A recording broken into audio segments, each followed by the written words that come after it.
دن چڑھتا ہے تو شروعات کچن سے ہی ہوتی ہے۔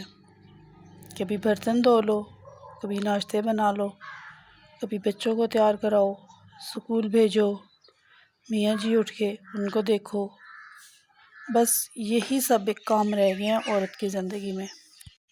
صبح کا الارم بجتا ہے اور لگتا ہے جیسے دنیا کی سب سے بڑی آزمائش صرف میرا اٹھنا ہے۔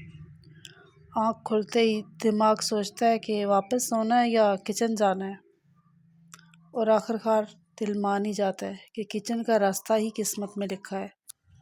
جیسے ہی صبح آنکھ کھلتی ہے تو سب سے پہلے یہ سوچ دماغ میں آتی ہے کہ آج دن کے سارے کام کس طرح مکمل کرنے ہیں۔ نماز اور دعا کے بعد سیدھا کچن کا رخ کرتی ہوں۔ میرا دن جیسے ہی شروع ہوتا ہے سمجھ لیں کچن کی ڈیوٹی فوراً حاضر ہو جاتی ہے۔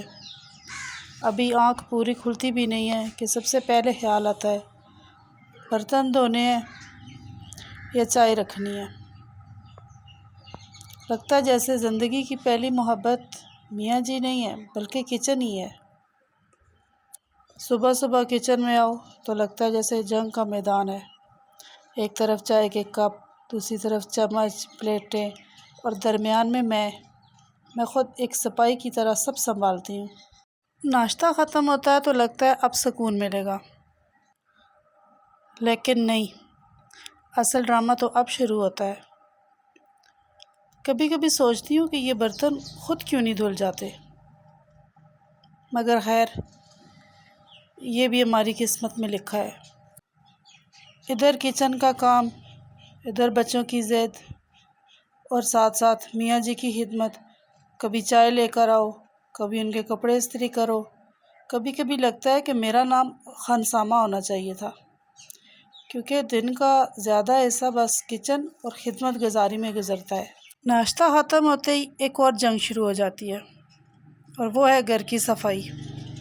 کبھی لگتا ہے کہ یہ کچن اور کمرے رات کو خفیہ طور پر میلہ لگاتے ہیں، کیونکہ صبح اٹھتے ہی ہر چیز ادھر سے ادھر نظر آتی ہے، جیسے انہوں نے رات کو ان کے ساتھ کوئی میٹنگ کی ہو۔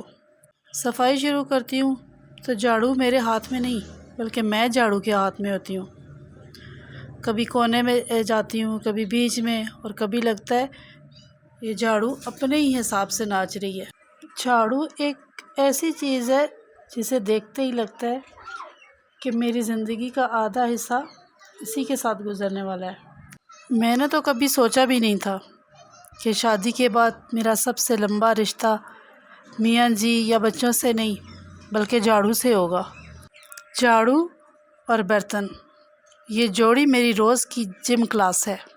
آخر میں جب سب کچھ صاف ہو جاتا ہے تو میں جھاڑو کو رکھ کے سوچتی ہوں کاش اس کے ساتھ کوئی آٹو موڈ بھی ہوتا، خود بخود چلتا اور میں سکون سے چائے پی لیتی۔ آخر کار جب میں جھاڑو واپس کونے میں رکھتی ہوں تو وہ مجھے ایسے گھور رہا ہوتا ہے جیسے کہہ رہا ہو بی بی میں کل پھر آؤں گا، تیاری رکھنا۔